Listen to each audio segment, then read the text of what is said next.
Have you ever faced a big decision where the usual way forward seems easy, but you have a feeling there might be a smarter, though perhaps harder path to a better future? This is a choice many societies face as they grow and develop. When we think of development, we often picture shiny skyscrapers, big factories, and wide highways, all concrete signs of progress.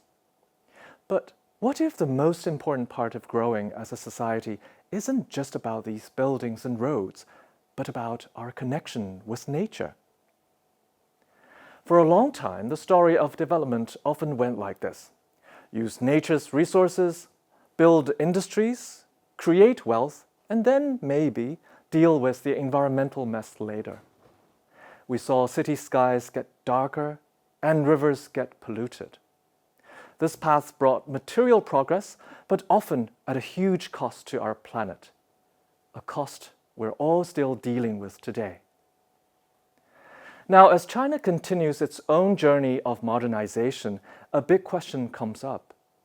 Can a country with 1.4 billion people find a different way? President Xi Jinping put it clearly: if China followed the old path of developed countries, several Earths wouldn't be enough. This isn't just an environmental issue, it's about our collective future. The choices China makes affect everyone on Earth. The sheer size of the country means new, innovative solutions are essential. What's interesting is how this modern challenge connects with ancient wisdom. Long before modern environmental science, ancient Chinese thinking emphasized living in harmony with nature. There was a deep understanding that people are part of nature, not separate from it, and that wisdom comes from respecting nature's ways. This idea, often known as 天人合一, or harmony between humanity and nature, suggests that human well-being is tied to environmental health. This ancient idea offers a different vision for our future, not to conquer nature, but to live in harmony with it. Today, this vision is a key part of Chinese modernization, framed as harmonious coexistence between humanity and nature.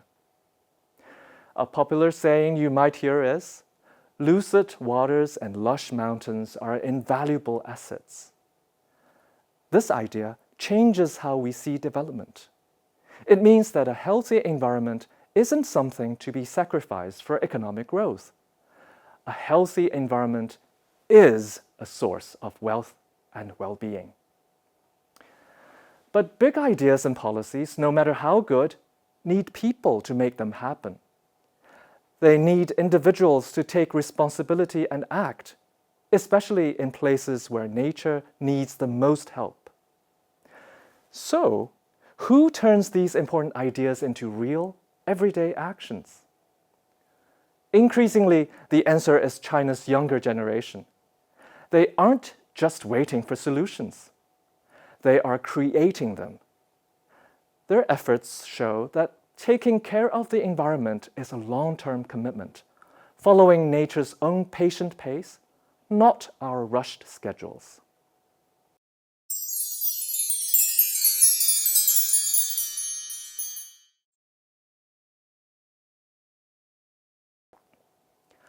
Our journey begins where people live right on the edge of a tough, natural challenge, the desert. Imagine a place called 8-Step Sand, named because just 8 steps from your door would lead you into endless sand dunes. Here, we meet a young man carrying a promise passed down through generations. In 1985, as China was speeding up its modernization, a baby named Guo Xi was born. His family passed down an unusual inheritance to him. It wasn't property or money, but a mission to turn desert into greenland. This was a task needing both ancient wisdom and incredible patience. At 8-Step Sand, on the southern edge of the Tanger Desert in Gansu province, things were desperate. it was barren land. Fierce winds blew sand into nearby villages and farms, making normal life almost impossible. Guoxi recalls his childhood full of sand. Even when we ate, we'd get sand in our mouths. There was no place sand didn't reach. In this crisis, 6 older local men, including Guoxi's grandfather, Guo Chaoming, made a brave decision. They started the 8-step sand collective forest farm and agreed to try and change this harsh landscape. Their method was simple. 1 tree, 1 blade of grass to hold down the sand and block the wind. But more important than their methods was their promise. Each family would make sure at least 1 person from the next generation would continue their work, no matter how hard it was. As they planted tree after tree in the moving sands, these men's hair turned white, but the land slowly turned green. By 1982, when their health and age started to limit them, the second generation stepped up. They continued the fight, eventually turning about 5,000 hectares of yellow sand into a green oasis. Growing up there, young Guoxi helped plant trees from a very young age. Fighting desertification is really hard work, he recalls. From when I was little, I thought that when I grew up, I would definitely leave this place. And he did leave. After middle school, Guo went to work in cities. He learned to operate heavy machines like loaders and earned a good salary. But a pattern started. Every winter, when construction sites closed, he'd come home to help his elders plant trees, only to leave again in the spring. This might have gone on, but when Guo was 31, he noticed something different when he returned home. The older generation of sand fighters was getting old. The weight of their promise kept for decades seemed to hang in the balance. I was really torn inside about whether to stay or not, he admits. Then, something amazing happened. Walking through the forest farm, Guoxi saw what his family had achieved. Healthy pea shrub, brooms, and desert willow trees growing where there had only been sand. The pea shrub was blooming everywhere. In that moment, moved by the living proof of his family's hard work, he made his decision. He would stay and continue their work. Taking on this responsibility meant fighting the desert head-on. For Guoxi, it wasn't just a job. It was a battle requiring courage and incredible stamina. Every year, starting in March, he would drive a large water truck back and forth across the desert, delivering life-giving water to young saplings. He knew that while carrying water might seem simple, every drop represented his dedication. He once said, "Carrying water might be a small thing, but this is my life's work, and I will dedicate all my energy to doing it well." During the busiest times, Guoxi and his colleagues would make more than 20 trips a day, each carrying about 15 tons of water. It was an unimaginable workload, but they kept going. Building on traditional methods, Guoxi also brought his modern skills to the fight. He used his experience with heavy machinery, learning to operate excavators, grass bundling machines, and other equipment to work more efficiently. He set up a mechanical maintenance team for the forest farm and introduced digital monitoring, letting new technologies help manage the desert. The results speak for themselves. Over 3 generations, the family and the forest farm have controlled desertification on about 20,000 hectares, protected nearly 30,000 hectares for natural recovery, planted more than 70 million seedlings, built over 100 kilometers of desert control roads, created 200 kilometers of green corridors, pushed the oases 30 kilometers deeper into the desert. Most impressively, the amount of green vegetation has increased from less than 3% before they started to more than 75% today. This has created a green corridor 10 kilometers from north to south and 8 kilometers from east to west. Our fathers are aging, and the responsibility now falls to our generation, Guoxi explains. The trees they planted over decades cannot die in our hands. We must manage 8-step sand well, protect it well, and build it well. But Guoxi also knows that taking care of the environment must go hand in hand with economic sustainability. Fighting desertification isn't just about planting trees, he says. We need to make the sandy land generate income. His generation wants to turn sand pits into green pits and finally into goat pits, places that provide economic benefits. He has developed an approach that combines controlling the desert with developing desert-based industries. In the Huanghuatan immigrant district of Gulang County, he led local people to use about 800 hectares of land to grow desert cistanche. This medicinal herb, which grows on the roots of desert plants, has helped the community earn over 10 million yuan from the desert.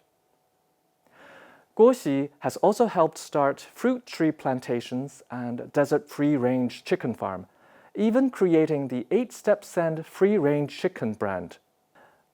With over 10,000 chickens currently being raised and about 5,000 sold each year, these products are sold online through live streaming and are popular across the country. This creates a win-win situation, controlling the desert and helping people out of poverty at the same time. In Guoxi's story, we see how the idea of lucid waters and lush mountains are invaluable assets becomes real through the commitment of generations. His family's decades-long battle against the desert shows a deep understanding that truly sustainable development needs both patience and persistence. By turning environmental challenges into economic opportunities, they show that living in harmony with nature isn't just an ideal. It's a practical way forward. While Guoxi fights the advancing sand dunes in the arid northwest, our next story takes us high into the heart of the Tibetan Plateau, a place often called China's water tower. Here, at the roof of the world, another guardian is tackling a different kind of environmental challenge: how to protect the vital sources of Asia's great rivers while also empowering those whose voices have often been the quietest in community decisions: young women.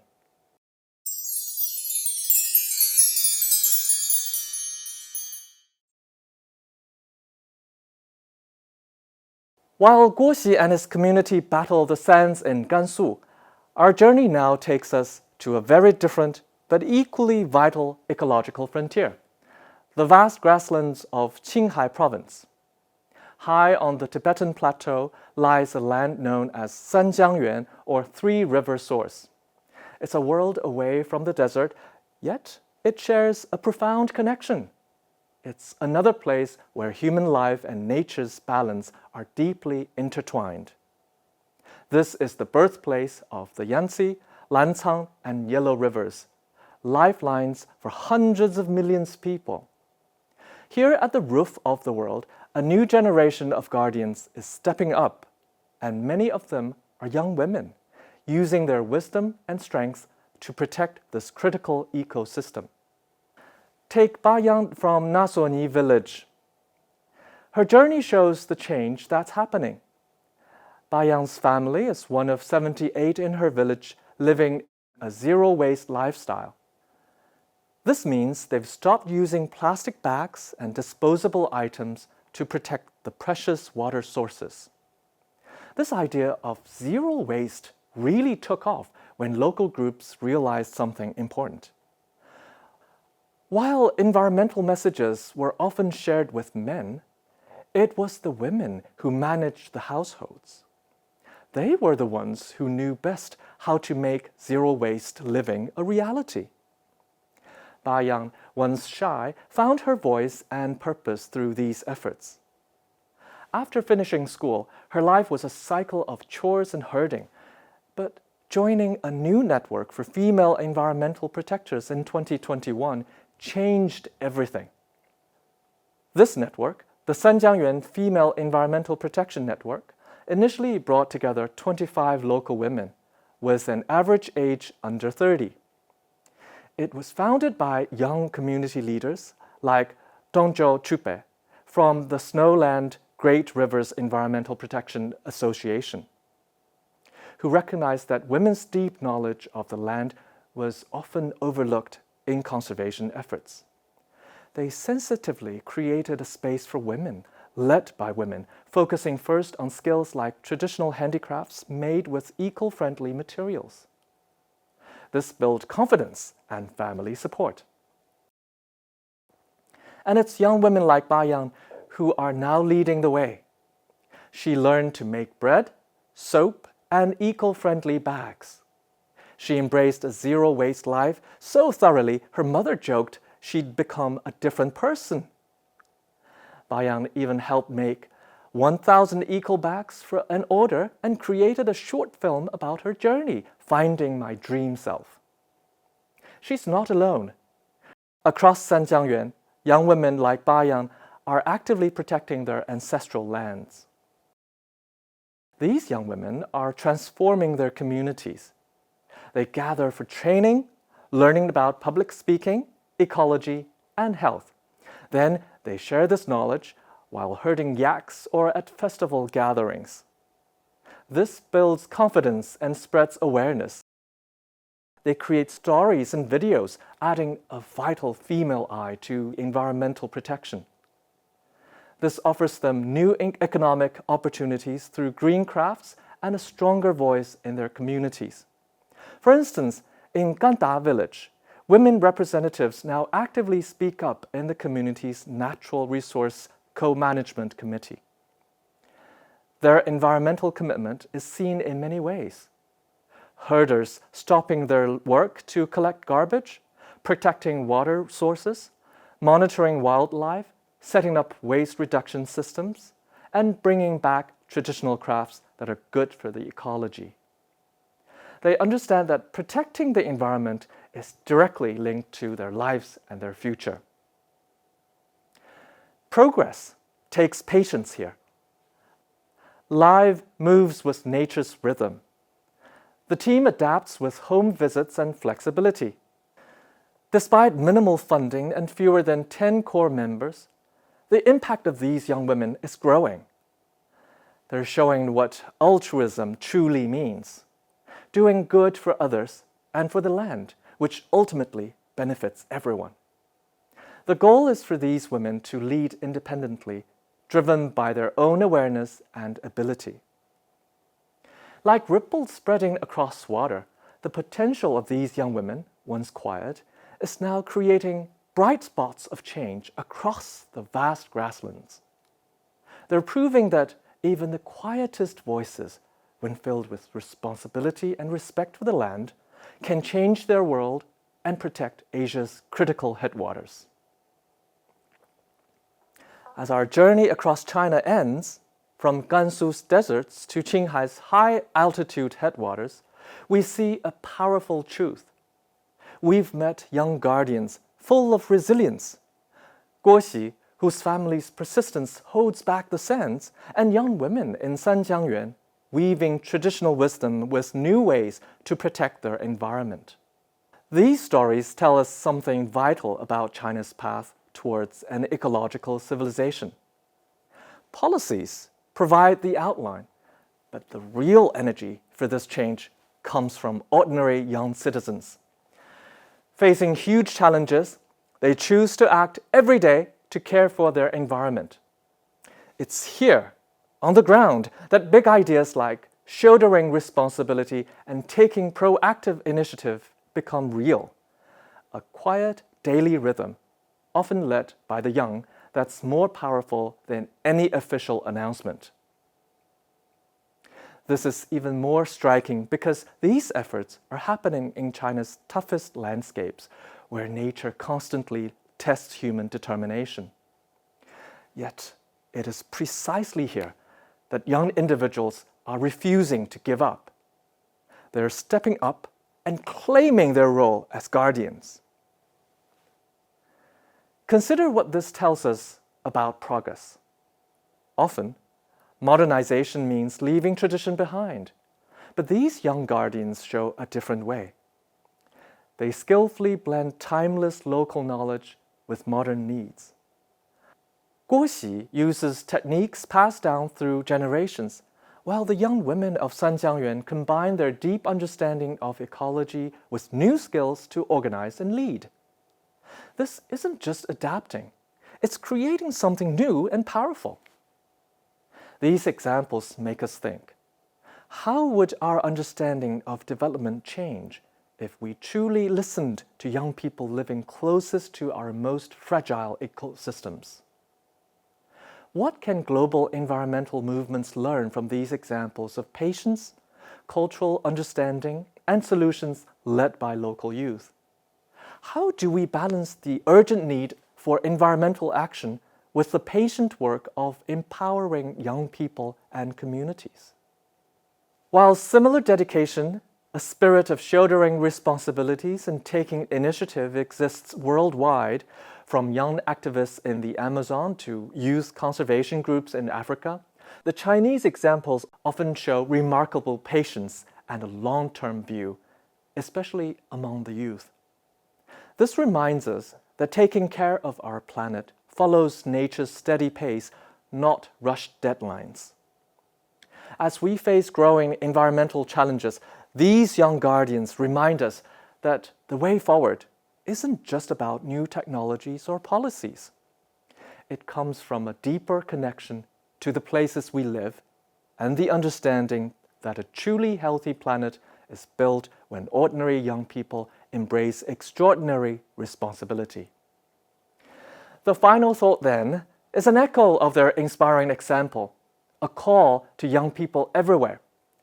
Where in our own lives and communities is that responsibility waiting for us to pick up? What acts of initiative can we begin, joining the global movement of young people who are working to heal our shared planet? The young guardians from China's frontiers show us that the most powerful answer often starts with a simple, strong belief. This place, this planet, is ours to protect. And we have the courage and commitment to do it.